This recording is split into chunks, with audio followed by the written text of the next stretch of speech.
변화의 속도가 그 어느 때보다 빠른 지금 리더의 의사결정에 꼭 필요한 경제 동향만 엄선했습니다.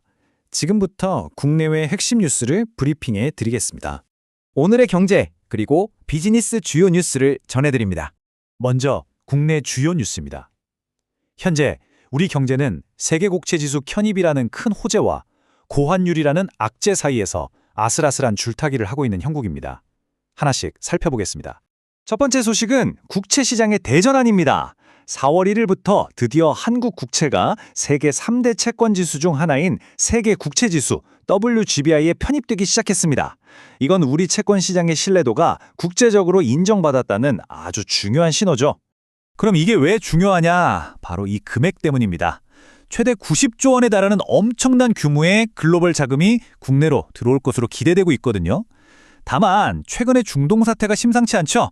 이 변수 때문에 시장 변동성이 커지고 있어서 이 긍정적인 효과가 좀 상쇄될 수도 있다는 점은 지켜봐야 합니다. 두 번째는 항공업계의 위기입니다.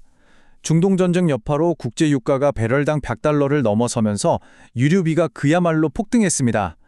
특히 원가 구조가 취약한 저비용 항공사들은 퍼펙트 스톰을 맞았다는 분석까지 나오고 있습니다. 세 번째, 부동산 시장의 양극화는 더 심해지고 있습니다. 지금 보시는 그래프처럼 서울 아파트 청약 경쟁률이 소형 평수에 압도적으로 쏠리고 있어요. 왜냐하면 고금리 때문에 부담이 크고 또 1인 가구도 늘어나면서 투자용 대형 평수보다는 실수요 중심의 소형 평수를 찾는 사람들이 폭발적으로 늘었기 때문입니다. 네 번째, 그래도 좀 밝은 소식도 있습니다. 3월 수출 실적이 아주 좋았어요. 반도체 수출이 160% 넘게 폭증했고요.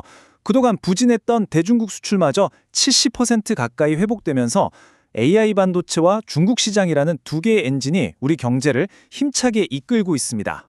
다섯 번째, 금융권에서는 미래 먹거리를 선점하기 위한 경쟁이 아주 치열합니다.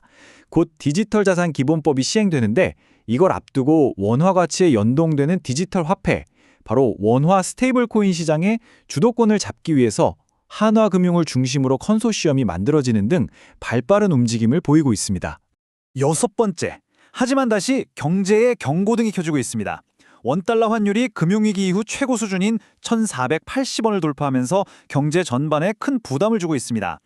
그래서 한국은행도 지금처럼 고유가, 고환율이 계속되면 물가를 잡기 위해서 금리를 또 올릴 수도 있다는 신호를 보내고 있습니다. 일곱 번째, 기업 내부 소식입니다. 올해 주주총회 시즌의 핵심 키워드는 단연 밸류업이었죠. 정부 정책에 맞춰서 주요 기업들이 자사주를 소각하거나 배당을 늘리겠다고 발표하고 있는데요.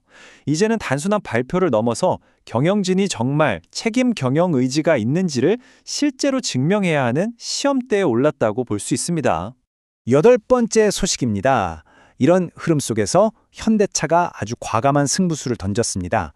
2030년까지 차세대 NCM 배터리를 자체 개발하기 위해서 무려 9조 5천억 원이라는 대규모 투자를 결정했습니다. 공급망을 우리 손으로 직접 챙겨서 글로벌 전기차 시장의 주도권을 확실히 잡겠다는 전략이죠. 아홉 번째는 내수 회복의 열쇠입니다. 지금 수출은 잘 되고 있지만 결국 올해 우리 경제 성적표는 민간 소비에 달려있다고 해도 과언이 아닙니다. 고금리랑 가계부채 부담이 좀 풀리면서 꽁꽁 얼어붙은 소비 심리가 과연 언제쯤 살아날 것인지, 이게 모든 기업이 주목해야 할 가장 큰 변수입니다. 국내 뉴스의 마지막 10번째입니다. 이렇게 불확실성이 커지다 보니 한계 기업들에 대한 구조조정 압박도 점점 거세지고 있습니다. 이제 CEO들은 최악의 상황까지 대비하는 시나리오 경영을 통해서 현금을 확보하고 불안정한 공급망을 다시 짜야 하는 아주 어려운 과제를 안게 됐습니다. 다음은 글로벌 주요 뉴스입니다. 길어지는 지정학적 리스크와 AI 기술이 정말 돈이 되는지를 증명해야 하는 과제. 이 두 가지 큰 흐름이 세계 경제를 흔들고 있습니다. 첫 번째로 이란과 이스라엘의 갈등이 심해지면서 국제 유가가 배럴당 100달러 선에서 아예 굳어지는 분위기입니다.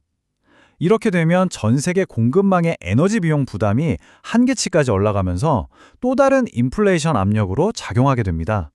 두 번째, 기술업계에서는 일론 머스크의 한마디가 엄청난 파장을 일으켰습니다. 초거대 AI 인프라를 구축하기 위해서 기존 공장 규모를 아득히 뛰어넘는 테라팹을 지어서 자체 AI 칩을 만들겠다고 선언한 건데요. 이건 사실상 엔비디아가 주도하는 반도체 시장 판도에 던지는 거대한 도전장이라고 할 수 있습니다. 세 번째는 미국 중앙은행 연준 이야기입니다. 인플레이션이 생각보다 잘 안 잡히는 상황에서 금리를 언제 내릴 거냐를 두고 정치권의 압박이 거세지고 있습니다. 이러면서 연준의 독립성이 흔들리는 거 아니냐는 우려가 나오는데 이게 시장의 불확실성을 더 키우고 있습니다. 네 번째, AI 버블 논쟁의 초점도 바뀌고 있습니다. 이제 시장은 단순히 우리 이런 기술 있어요 하는 기업이 아니라 그 AI 기술로 그래서 얼마를 벌었냐를 증명하는 기업을 원하고 있습니다. 아마 2026년이 AI 기업들의 진짜 실력이 드러나는 중요한 분기점이 될 겁니다. 다섯 번째, 미국의 관세 정책이 어기로 튈지 전 세계가 주목하고 있습니다. 과거에 부과했던 특정 관세가 적법한지를 다투는 대법원 판결이 곧 나오기 때문인데요.